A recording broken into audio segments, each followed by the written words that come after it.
चौथे लेक्चर के बाद हम पांचवें लेक्चर में एक क्वेश्चन 3.5 का और बता रहे हैं, चौथे का तीसरा पार्ट। यश ने एक परीक्षा में 40 अंक अर्जित किए। उसे सही उत्तर पाने पर 3 अंक मिले तथा प्रत्येक गलत पर 1 अंक कटे।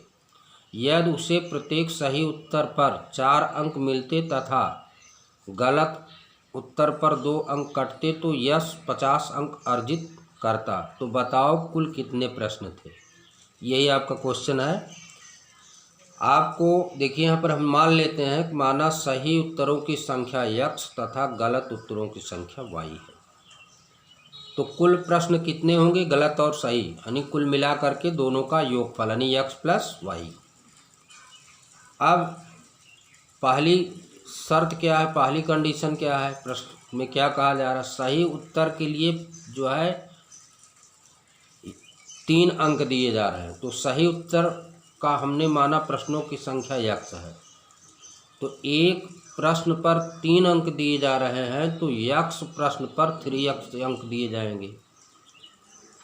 और गलत उत्तरों की संख्या y मानी गई है, तो एक गलत उत्तर पर 1 अंक काट लिया जा रहा है, तो y गलत उत्तर पर y अंक काट लिए जाएंगे।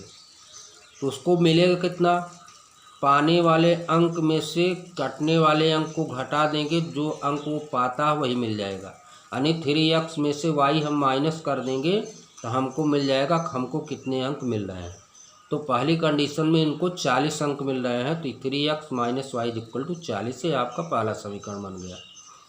फिर दूसरी शर्त क्या है, दूसरी शर्त है सही उत्तर के लिए 4 अंक मिलते हैं। तो x सही उत्तर की संख्या है, 1 पर 4 अंक मिल रहा है, तो x पर 4x अंक मिल जाएगा। अब गलत पर 2 अंक काट लिया जाता है, y प्रश्न गलत है, तो 2 अंक 1 पर कट रहा है, तो y पर कितना अंक कटेगा, 2y अंक कट जाएगा। तो पाने वाले अंक में से कटने वाला अंक माइनस कर दिया जाएगा, तो उसको जो अंक मिल रहा है वो प्राप्तांक उसको मिल जाएगा। तो 4x minus 2y equal to देखिए 50 अंक, 50 अंक दिया गया है। तो ये आपका दूसरा। अब इसमें देखिए 4x minus 2y equal to 50।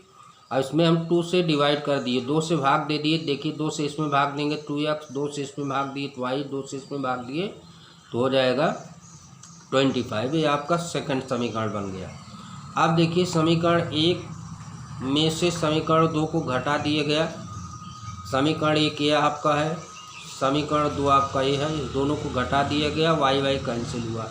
यहाँ x इक्वल टू आ गया 15। अब x का मान समीकरण 1 में रख दिया गया। x का मान समीकरण 1 आपका है 3 इंटू एक्स का मान 15 माइनस वाई इक्वल टू 40। तो माइनस वाई इक्वल टू हो गया 40 माइनस, देखिए यहाँ 45 हो जाएगा, दाहिनी तरफ ले जाएंगे -45 हो जाएगा, तो y इक्वल टू आ जाएगा 5। तो प्रश्नों की कुल संख्या x प्लस वाई है, x की वैल्यू 15 आई, y की वैल्यू 5 आई, तो प्रश्नों की कुल संख्या हो गई 15 प्लस 5 यानी 20। यही आपका आंसर हो जाएगा। तो इस तरह से प्रश्नावली 3.5 का एक क्वेश्चन हमने और आपको बताया।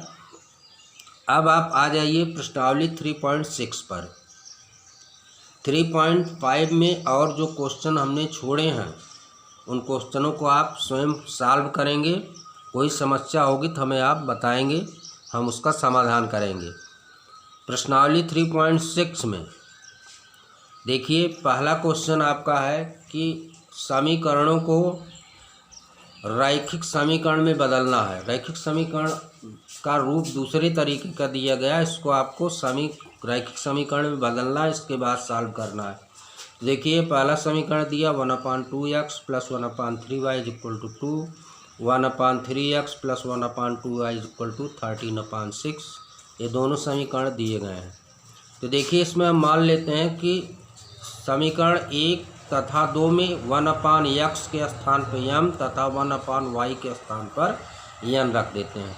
तो जहाँ 1/x है वहाँ हम m रखेंगे, 1/y जहाँ वहाँ n रखेंगे।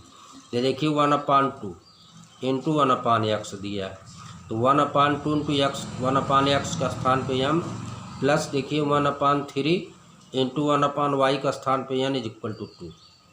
इसी तरह से समीकरण 2 में 1/3 इंटू 1/x m आ जाएगा, 1/2 इंटू 1/y, 1/y का स्थान पे n इज इक्वल टू 13/6। अब इन दोनों समीकरणों को हम सॉल्व करते हैं, इस समीकरण और इसको दोनों को हम सॉल्व करते हैं। जब इसको हम सॉल्व करते हैं, देखिए इसके दोनों पक्षों में 6 से हम गुणा कर देते हैं। देखिए हम जब इसमें 6 से गुणा करेंगे तो यहाँ 2 तिहाई 3 आ जाएगा, और यहाँ जब 6 से मल्टीप्लाई करेंगे 3 दूना 6, देखिए 2 आ जाएगा, और जब यहाँ हम 6 से मल्टीप्लाई करेंगे देखिए 12 आ जाएगा, और इसी को हम मान लेते हैं कि बन गया समीकरण 3। अब इसमें देखिए यहाँ दूसरे में 6 से इस समीकरण में भी हम 6 से गुणा करते हैं, तो 6 से जब इसमें हम गुणा करेंगे तो यहाँ देखिए 6 से गुणा करेंगे तो आ जाएगा 2m, यहाँ देखिए 6 से गुणा करेंगे 2 से, इसको 6 से कैंसिल करेंगे 3n आ जाएगा इज इक्वल टू, यहाँ 6 से मल्टीप्लाई करेंगे 6 से कैंसिल आ जाएगा 13। इसको हम मान लेते हैं समीकरण 4 बन गया। अब देखिए समीकरण 3 और 4 को हमको सॉल्व करना है, तो देखिए हमने क्या किया, समीकरण 3 में 3 से और समीकरण 4 में 2 से गुणा कर दिया, और गुणा करने के बाद दोनों समीकरणों को हमने घटा दिया। तो समीकरण 3 में जब हम 3 से गुणा किए थे आया, 4 में गुणा किए थे आया, दोनों को घटा देंगे तो 9m में से 4m 5m आ जाएगा, और 36 में से 26 घटाएंगे 10 आ जाएगा, 10 आ जाएगा। अब m की वैल्यू निकाल लिए 2 आ गया। अब m का मान हम समीकरण 3 में रख देते हैं, तो हो गया 3 इंटू m के स्थान पे 2 plus 2n is equal to 12, तो हो जाएगा 6, 2n इज इक्वल टू 12, 6 को दाहिनी तरफ किए तो हो गया 2n is equal to 12 minus 6 is equal to 6 आ गया, तो n की वैल्यू आ गई 3।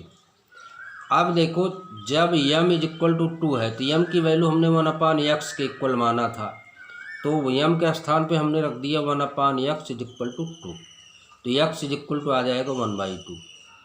इसी तरह से जब n इज इक्वल टू 3 तो n की वैल्यू हमने 1/y के बराबर माना था, तो 1/y इज इक्वल टू 3, तो y इज इक्वल टू 1/3 हो जाएगा।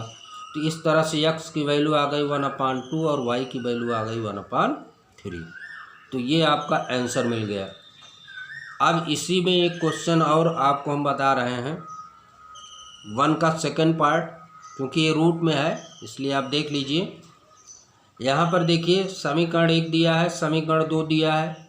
हम समीकरण 1 और 2 में 1/√x के स्थान पे m मान लेते हैं, 1/√y का स्थान पे n मान लेते हैं, और इस तरह से देखिए 2 इंटू 1/√x यानी 2 इंटू 1/√x का स्थान पे m, फिर यहाँ पे देखिए 3/√y, 3 इंटू 1/√y, 1/√y का स्थान पे n इज इक्वल टू 2।